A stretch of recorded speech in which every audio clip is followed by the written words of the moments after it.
ایک یورپی مورخ لین پول لکھتا ہے، صلاح الدین ایوبی کے ہاتھ جو مال غنیمت لگا اس کا کوئی حساب نہیں تھا۔ جنگی قیدی بھی بے انداز تھے۔ صلاح الدین ایوبی نے تمام تر مال غنیمت 3 حصوں میں تقسیم کیا۔ ایک حصہ جنگی قیدیوں میں تقسیم کر کے انہیں رہا کر دیا، دوسرا حصہ اپنی سپاہ اور غریبوں میں تقسیم کیا، اور تیسرا حصہ مدرسہ نظام الملک کو دے دیا۔ اس نے اسی مدرسے سے تعلیم حاصل کی تھی، نہ خود کچھ رکھا اور نہ اپنے کسی جرنیل کو کچھ دیا۔ اس کا نتیجہ یہ ہوا کہ جنگی قیدی جن میں بہت سے مسلمان تھے اور باقی غیر مسلم رہا ہو کر صلاح الدین ایوبی کے کیمپ میں جمع ہو گئے اور اس کی اطاعت قبول کر کے اپنی خدمات اس کی فوج کے لیے پیش کر دی۔ ایوبی کی کشادہ ظرفی اور عظمت دور دور تک مشہور ہو گئی۔ اس سے پہلے حسن بن صبا کے پورے اسرار فرقے فدائی، جنہیں یورپی مورخوں نے قاتلوں کا گروہ لکھا ہے، صلاح الدین ایوبی پر 2 بار قاتلانہ حملے کر چکے تھے، لیکن خدائے ذوالجلال کو اپنے اس عظیم مرد مجاہد سے بہت کام لینا تھا۔ دونوں بار ایک معجزہ ہوا۔ اسلام کا یہ محافظ بال بال بچ گیا۔ اس پر تیسرا قاتلانہ حملہ اس وقت ہوا جب وہ اپنے مسلمان بھائیوں اور صلیبیوں کی سازش کی چٹان کو شمشیر سے ریزہ ریزہ کر چکا تھا۔ امیر سیف الدین سے میدان سے بھاگ گیا، مگر وہ صلاح الدین ایوبی کے خلاف حسد اور کینے سے باز نہ آیا۔ اس نے حسن بن صبا کے قاتل فرقے کی مدد حاصل کر لی۔ یہ فرقہ مدت سے اسلام کی آستین میں سانپ کی طرح پل رہا تھا۔ اس کا تفصیلی تعارف بہت ہی طویل ہے۔ مختصر یہ کہ جس طرح زمین سورج سے الگ ہو کر گناہوں کا گہوارہ بن گئی ہے، اسی طرح حسن بن صبا کے نام کے ایک آدمی نے اسلام سے الگ ہو کر نبیوں اور پیغمبروں والی عظمت حاصل کرنے کا منصوبہ بنایا۔ وہ اپنے آپ کو مسلمان ہی کہلاتا رہا اور ایسا گروہ بنا لیا جو طلسماتی طریقوں سے لوگوں کو اپنا پیروکار بناتا تھا۔ اس کے مقصد کے لیے اس گروہ نے نہایت حسین لڑکیاں، نشہ آور جڑی بوٹیاں، ہپنوٹزم اور چرب زبانی جیسے طریقے اختیار کیے۔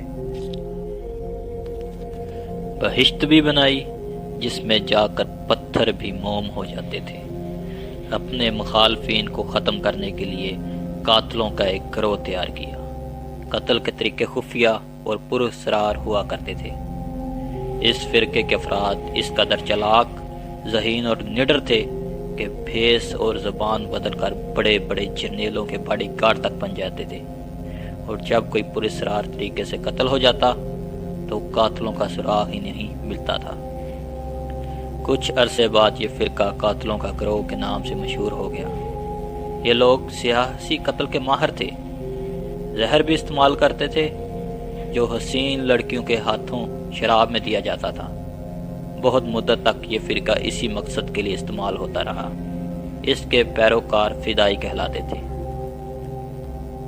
صلاح الدین ایوبی کو نہ حسین لڑکیوں سے دھوکہ دیا جا سکتا تھا، نہ شراب سے۔ وہ ان دونوں سے نفرت کرتا تھا۔ اسے قتل کرنے کا یہی ایک طریقہ تھا کہ اس پر قاتلانہ حملہ کیا جائے۔ اس کے محافظوں کی موجودگی میں اس پر حملہ نہیں کیا جا سکتا تھا۔ 2 حملے ناکام ہو چکے تھے۔ اب جب کہ صلاح الدین ایوبی کو یہ توقع تھی کہ اس کا چچا زاد بھائی صلاح الصالح اور امیر سیف الدین شکست کھا کر توبہ کر چکے ہوں گے، انہوں نے انتقام کی ایک اور زیر زمین کوشش کی۔ صلاح الدین ایوبی نے اس فتح کا جشن منانے کے بجائے حملے جاری رکھے اور 3 قصبوں میں قبضہ کر لیا۔ ان میں غزہ کا مشہور قصبہ بھی تھا۔ اسی قصبے کے گرد و نواح میں ایک روز صلاح الدین ایوبی امیر جاوال اسدی کے خیمے میں دوپہر کے وقت غنودگی کے عالم میں سستا رہا تھا۔ اس نے اپنی پگڑی نہیں اتاری تھی جو میدان جنگ میں اس کے سر کو صحرا کی سورج اور دشمن کی تلوار سے محفوظ رکھتی تھی۔ خیمے کے باہر اس کے محافظوں کا دستہ موجود اور چوکس تھا۔ باڈی گارڈز اس دستے کا کمانڈر ذرا سی دیر کے لیے وہاں سے چلا گیا۔ ایک محافظ نے صلاح الدین ایوبی کے خیمے کے گرے ہوئے پردوں میں سے جھانکا۔ اس اسلام کی عظمت کے پاسبان کی آنکھیں بند تھیں، وہ پیٹھ کے بل لیٹا ہوا تھا۔ اس محافظ نے باڈی گارڈز کی طرف دیکھا، ان میں سے 3-4 باڈی گارڈ نے اس کی طرف دیکھا۔ محافظ نے اپنی آنکھیں بند کر کے کھولی۔ 3-4 محافظ اٹھے اور دوسروں کی باتوں میں لگا لیا۔ محافظ خیمے میں چلا گیا، کمر بند سے اپنا خنجر نکالا، دبے پاؤں چلا اور پھر چیتے کی طرح سوئے ہوئے صلاح الدین ایوبی پر جست لگائی۔ خنجر والا ہاتھ اوپر اٹھا۔ عین اسی وقت صلاح الدین ایوبی نے کروٹ بدلی۔ یہ نہیں بتایا جا سکتا کہ محافظ خنجر کہاں مارنا چاہتا تھا، دل میں یا سینے میں، مگر ہوا یوں کہ خنجر صلاح الدین ایوبی کی پگڑی کے بلائی حصے میں اتر گیا اور سر سے بال برابر دور رہا۔ پگڑی سر سے اتر گئی۔ صلاح الدین ایوبی بجلی کی تیزی سے اٹھا۔ اسے یہ سمجھنے میں دیر نہ لگی کہ یہ سب کیا ہے۔ اس پر اس سے پہلے ایسے 2 حملے ہو چکے تھے۔ اس نے اس پر بھی حیرت کا اظہار نہ کیا کہ حملہ آور اس کے اپنے باڈی گارڈز کے لباس میں تھا، جسے اس نے خود اپنی باڈی گارڈز کے لیے منتخب کیا تھا۔ اس نے ایک سانس جتنا عرصہ بھی ضائع نہ کیا۔ حملہ آور اس کی پگڑی سے خنجر کھینچ رہا تھا۔ ایوبی سر سے ننگا تھا۔ اس نے حملہ آور کی ٹھوڑی پر پوری طاقت سے گھونسا مارا۔ ہڈی ٹوٹنے کی آواز سنائی دی۔ حملہ آور کا چپڑا ٹوٹ گیا تھا۔ وہ پیچھے کو گرا اور اس کے منہ سے ہیبت ناک آواز نکلی۔ اس کا خنجر صلاح الدین ایوبی کے پگڑی میں رہ گیا تھا۔ ایوبی نے اپنا خنجر نکال لیا۔ اتنے میں 2 محافظ دوڑتے اندر آئے، ان کے ہاتھوں میں تلواریں تھیں۔ صلاح الدین ایوبی نے کہا، اسے زندہ پکڑ لو، مگر یہ دونوں محافظ صلاح الدین ایوبی پر ٹوٹ پڑے۔ صلاح الدین ایوبی نے ایک خنجر سے 2 تلواروں کا مقابلہ کیا۔ یہ مقابلہ 1-2 منٹ کا تھا، کیونکہ تمام باڈی گارڈز اندر آ گئے تھے۔ صلاح الدین ایوبی یہ دیکھ کر حیران رہ گیا کہ اس کے باڈی گارڈز 2 حصوں میں تقسیم ہو کر ایک دوسرے کو لہو لہان کر رہے تھے۔ اسے چونکہ معلوم نہ تھا کہ ان میں سے اس کا دشمن کون ہے اور دوست کون، وہ اس مارکے میں شریک نہ ہو سکا۔ کچھ دیر بعد جب باڈی گارڈ میں سے چند ایک مارے گئے، کچھ بھاگ گئے اور بعض زخمی ہو کر بے حال ہو گئے، تو انکشاف ہوا کہ اس دستے میں جو صلاح الدین ایوبی کی حفاظت پر مامور تھا، 7 محافظ فدائی تھے جو صلاح الدین ایوبی کو قتل کرنا چاہتے تھے۔ انہوں نے اس کام کے لیے صرف ایک فدائی خیمے میں بھیجا تھا۔ اندر صورتحال بدل گئی، چنانچہ باقی بھی اندر چلے گئے۔ اصل محافظ بھی اندر گئے۔ وہ صورتحال سمجھ گئے اور صلاح الدین ایوبی بچ گیا۔ اس نے اپنے پہلے حملہ آور کی شہرک پر تلوار کی نوک رکھ کر پوچھا کہ وہ کون ہے اور اسے کس نے بھیجا۔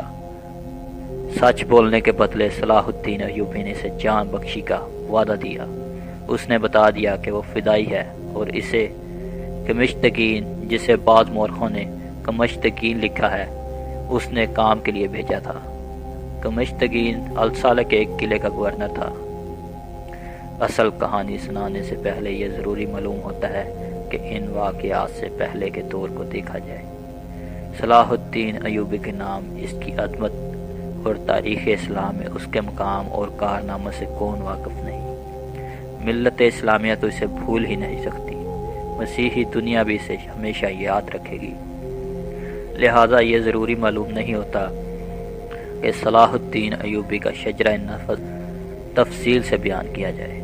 ہم جو کہانی سنانے لگے ہیں وہ اس نوعیت کی ہے کہ جس کی وسعت کے لیے تاریخ کا دامن تنگ ہوتا ہے۔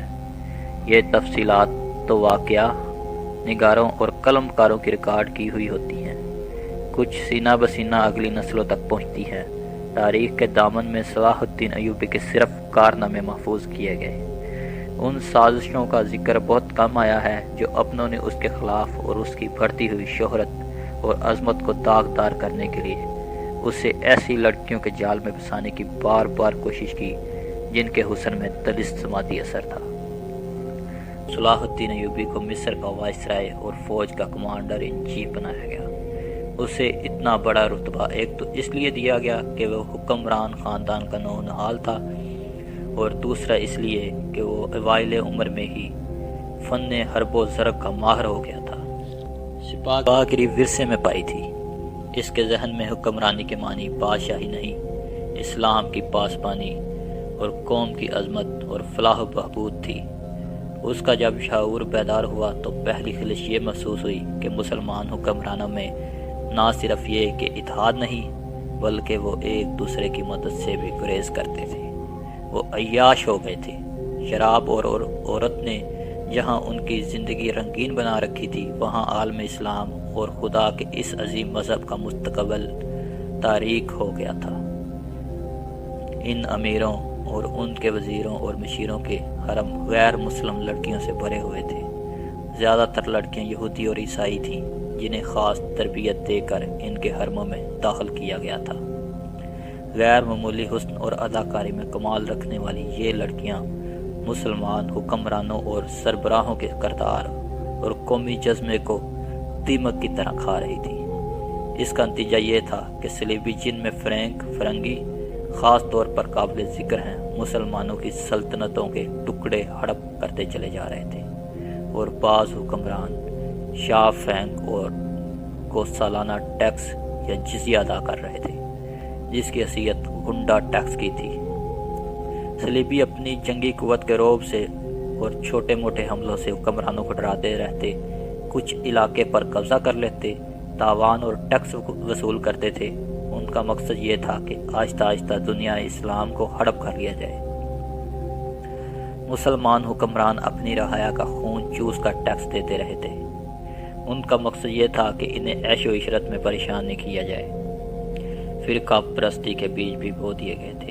ان میں سب سے زیادہ خطرناک فرقہ حسن بن صبا کا تھا، جو صلاح الدین ایوبی کی جوانی سے 1 صدی پہلے مارس وجود میں آیا تھا۔ یہ مفاد پرستوں کا فرقہ تھا، بے حد خطرناک اور پر اسرار۔ یہ لوگ اپنے آپ کو فدائی کہلاتے تھے، جو بعد میں حشیشین کے نام سے مشہور ہوئے، کیونکہ وہ حشیش نام کی ایک نشاور شے سے دوسروں کو اپنے جال میں پھنساتے تھے۔ صلاح الدین ایوبی نے مدرسہ نظام الملک میں تعلیم حاصل کی۔ یاد رہے کہ نظام الملک دنیا اسلام کا ایک سلطنت کے وزیر تھے۔ یہ مدرسہ انہوں نے قائم کیا تھا، جس میں اسلامی تعلیم دی جاتی اور بچوں کو اسلامی نظریات اور تاریخ سے بہرہ آور کیا جاتا تھا۔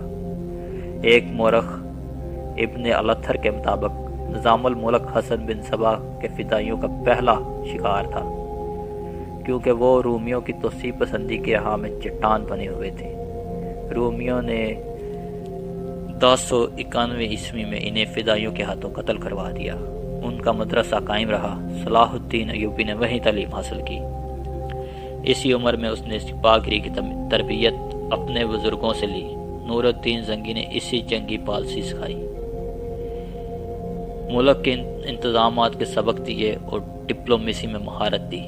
اس تعلیم و تربیت نے اس کے اندر وہ جذبہ پیدا کر دیا کہ جس نے آگے چل کر اسے صلیبیوں کے لیے بجلی بنا دیا۔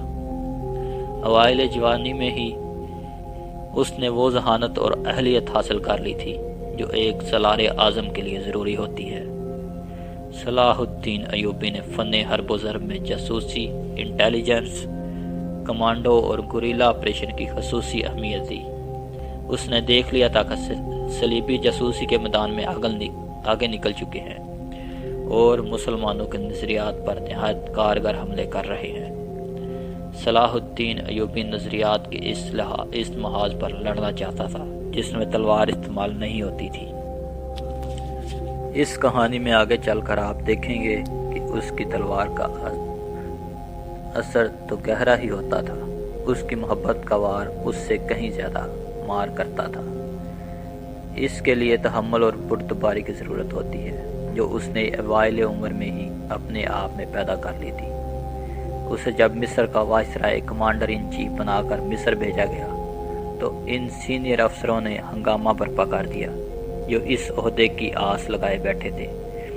ان کی نگاہ میں صلاح الدین ایوبی ابھی طفل مکتب تھا، مگر اس طفل مکتب نے جب ان کا سامنا کیا، اس کی باتیں سنی تو ان کا احتجاج سرد پڑ گیا۔ مورخ لین پول کے مطابق صلاح الدین ایوبی ڈسپلن کا بڑا ہی سخت ثابت ہوا۔ اس نے تفریح، عیاشی اور آرام کو اپنے لیے اور اپنی فوج کے لیے حرام قرار دے دیا۔ اس نے اپنی دماغی اور جسمانی قوتوں کو صرف اس مقصد پر مرکز کر دیا کہ سلطنت اسلامیہ کو مستحکم کرنا ہے اور صلیبیوں کو اس سرزمین سے نکالنا ہے۔ فلسطین پر وہ ہر قیمت پر قبضہ کرنا چاہتا تھا۔ اس نے یہی مقصد اپنی فوج کو دیے۔ مصر کا وائسرائے بن کر اس نے کہا، خدا نے مجھے مصر کی سرزمین دی ہے، اس کی ذات باری مجھے فلسطین ضرور عطا کرے گی۔ مگر مصر میں پہنچ کر اس پر انکشاف ہوا کہ اس کا مقابلہ صرف صلیبیوں سے نہیں بلکہ اپنے مسلمان بھائیوں سے بھی ہے، جو اس کی راہ میں بڑے بڑے حسین جال بچھا رکھے ہیں، جو صلیبیوں کے زعیم اور جنگی قوت سے زیادہ خطرناک ہے۔ مصر میں صلاح الدین ایوبی کا استقبال جن زوما نے کیا، ان میں ناجی نام کا ایک سالار خصوصی اہمیت کا حامل تھا۔ ایوبی نے سب کو سر سے پاؤں تک دیکھا۔ اس کے ہونٹوں پر مسکراہٹ اور زبان پر پیار و محبت کی چاشنی تھی۔ بعض پرانے افسروں نے اسے ایسی نگاہوں سے دیکھا جن میں طنز تھی اور تمسخر تھا۔ وہ صلاح الدین ایوبی کے صرف نام سے واقف تھے یا اس کے متعلق یہ جانتے تھے کہ وہ حکمران خاندان کا فرد اور اپنے چچا کا جانشین ہے۔ وہ یہ بھی جانتے تھے کہ نور الدین زنگی کے ساتھ اس کا کیا رشتہ ہے۔ ان کی نگاہوں میں صلاح الدین ایوبی کی اہمیت بس اس کے خاندان کی بدولت تھی، یا اس وجہ سے انہوں نے اسے اہمیت دی کہ وہ مصر کا فوجی وائسرائے بن کے آیا ہے۔ اس کے سوا انہوں نے صلاح الدین ایوبی کو کوئی وقت نہ دی۔ ایک بوڑھے افسر نے اپنے ساتھ کھڑے افسر کے کان میں کہا، بچہ ہے، اسے ہم پالیں گے۔ مورخ اس وقت کے واقعہ نگار یہ نہیں بتا سکتے کہ صلاح الدین ایوبی نے لوگوں کی نظریں بھانپ لی تھی یا نہیں۔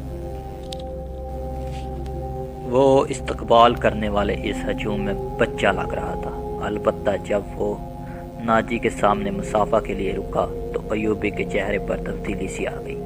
وہ ناجی سے ہاتھ ملانا چاہتا تھا، لیکن ناجی جو اس کے باپ کی عمر کا تھا سب سے پہلے درباری خوشامدیوں کی طرح جھکا، پھر ایوبی سے بغل گیر ہو گیا۔ اس نے ایوبی کی پیشانی چوم کر کہا، میرے خون کا آخری قطرہ بھی تمہاری جان کی حفاظت کے لیے بنے گا۔ تم میرے پاس زنگی اور شیر کو کی مانت ہو، میری جان عظمت اسلام سے زیادہ قیمتی نہیں ہے۔ صلاح الدین ایوبی نے ناجی کا ہاتھ چوم کر کہا، محترم، اپنے خون کا ایک ایک قطرہ سنبھال کر رکھیے، صلیبی سیاہ گھٹاؤں کی مانند چھا رہے ہیں۔ ناجی جواب میں صرف مسکرا دیا، جیسے صلاح الدین ایوبی نے کوئی لطیفہ سنایا ہو۔ صلاح الدین ایوبی اس تجربہ کار سالار کی مسکراہٹ کو غالباً نہیں سمجھ سکا۔ ناجی فاطمی خلافت کا درپردہ سالار تھا۔ وہ مصر میں باڈی گارڈز کا کمانڈر تھا، جس کی نفری 50,000 تھی اور ساری کی ساری نفری سوڈانی تھی۔ یہ فوج اس دور کے جدید ہتھیاروں سے مسلح تھی اور یہ فوج ناجی کا ہتھیار بن گئی تھی، جس کے زور پر وہ بے تاج بادشاہ بنا بیٹھا تھا۔ وہ سازشوں اور مفاد پرستی کا دور تھا۔ اسلام کی مرکزیت ختم ہو چکی تھی۔ صلیبیوں کی بھی نہایت دلکش تخریب کاریاں شروع ہو چکی تھی۔ سرپرستی اور تفتیش کا دور دورہ تھا۔ جس کے پاس ذرا سی بھی طاقت تھی اسے وہ اپنے اقتدار کے تحفظ کے لیے اور دولت سمیٹنے کے لیے استعمال کرتا تھا۔ سوڈانی باڈی گارڈز فوج کا کمانڈر ناجی مصر میں حکمرانوں اور دیگر سربراہوں کے لیے دہشت بنا ہوا تھا۔ خدا سے اس دور کا بادشاہ ساز کہا جاتا تھا۔ بنانے اور بگاڑنے میں خصوصی مہارت رکھتا تھا۔ اس نے صلاح الدین ایوبی کو دیکھا تو اس کی بالکل اسی طرح مسکراہٹ آ گئی جس طرح کمزور سی بھیڑ کو دیکھ کر بھیڑیے کے دانت نکل آتے ہیں۔ ایوبی نے اس زہر خند کو نہ سمجھ سکا۔ اس کے لیے سب سے زیادہ اہم آدمی ناجی تھا، کیونکہ وہ 50,000 باڈی گارڈز کا کمانڈر تھا اور صلاح الدین کو اس فوج کی ضرورت تھی۔ صلاح الدین ایوبی سے کہا گیا، حضور بڑی لمبی مسافت سے تشریف لائے ہیں، پہلے آرام کر لیں۔ تو اس نے کہا، میرے سر پر جو دستار رکھ دی گئی ہے میں اس کے اہل نہ تھا۔ اس دستار نے میرا آرام اور میری نیند ختم کر دی ہے۔ کیا آپ حضرات مجھے اس چھت کے نیچے نہیں لے چلیں گے جہاں میرے فرائض میرا انتظار کر رہے ہیں؟ کیا حضور کام سے پہلے تو عام پسند نہیں فرمائیں گے؟ اس کے نائب نے پوچھا۔ صلاح الدین ایوبی نے کچھ سوچا اور ان کے ساتھ چل پڑا۔ لمبے تڑنگے قوی ہیکل باڈی گاس اس عمارت کے سامنے 2 رویہ کھڑے تھے جس میں کھانے کا انتظام کیا گیا تھا۔ ایوبی نے ان گارڈز کے قد بت اور ہتھیار دکھے تو اس کے چہرے پر رونق آ گئی، مگر یہ رونق دروازے میں قدم رکھتے ہی غائب ہو گئی۔ وہاں 4 نوجوان لڑکیاں جن کے جسموں میں زہر شکن لچک اور شانوں پر بکھرے ہوئے ریشمی بالوں میں قدرت کا حسن سمویا ہوا تھا، ہاتھوں میں پھولوں کی پتیوں سے بھری ہوئی خوشنما ٹوکریاں اٹھائے کھڑی تھی۔ انہوں نے صلاح الدین ایوبی کے راستے میں پتیاں بکھیرنا شروع کر دی اور اس کے ساتھ وفد کی تال پر طاؤس اور رباب اور شنائیوں کو مسحور کن نغمہ بھرا۔ ایوبی نے راستے میں پھولوں کی پتیاں دیکھ کر قدم پیچھے کر لیے۔ ناجی اور اس کا نائب اس کے دائیں بائیں تھے۔ وہ دونوں جھک گئے اور اسے آگے چلنے کی دعوت دی۔ یہ انداز تھا جسے مغل بادشاہوں نے ہندوستان میں راج کیا تھا۔ صلاح الدین ایوبی پھولوں کی پتیاں مسلنے نہیں آیا۔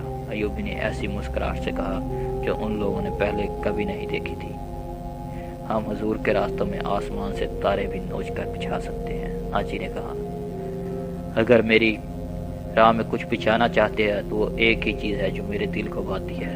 صلاح الدین ایوبی نے کہا، آپ حکم دیں۔ نائب نے کہا، وہ کون سی چیز ہے جو حضور کے دل کو باتی ہے؟ صلیبیوں کی لاشیں۔ صلاح الدین ایوبی نے مسکرا کر کہا، مگر فوراً ہی اس کی مسکراہٹ غائب ہو گئی۔ اس کی آنکھوں سے شعلے نکلنے لگے۔ اس نے دھیمی آواز میں جس میں قہر اور عقاب چھپا ہوا تھا کہا، مسلمان کی زندگی پھولوں کی سیج نہیں، جانتے نہیں ہو؟ صلیبی سلطنت اسلامیہ کو چوہوں کی طرح کھا رہے ہیں، اور جانتے ہو کہ وہ کیوں کامیاب ہو رہے ہیں؟ صرف اس لیے کہ ہم نے پھولوں کی پتیوں پر چلنا شروع کر دیا ہے۔ ہم نے اپنی بچیوں کو ننگا کر کے ان کی عصمتیں رون ڈالی ہیں۔ میری نظریں فلسطین پر لگی ہوئی ہیں۔ تم میری راہ میں پھول بچھا کر مصر سے بھی اسلام کا پرچم اتار دینا چاہتے ہو؟ اس نے سب کو ایک نظر دیکھا اور دبدبے سے کہا، اٹھا لو یہ پھول میرے راستے سے، میں ان پر قدم رکھ کر تو میری روح بھی کانٹوں سے چھلی ہو جائے گی۔ ہٹا دو لڑکیوں کو میرے راستے سے، کہیں ایسا نہ ہو کہ میری تلوار ان کے اتنے دلکش بالوں میں الجھ کر بیکار نہ ہو جائے۔ حضور کی جاہو حشمت۔ مجھے حضور نہ کہو، صلاح الدین ایوبی نے بولنے والے کو یوں ٹوک دیا جیسے تلوار سے کسی کافر کی گردن کاٹ دی ہے۔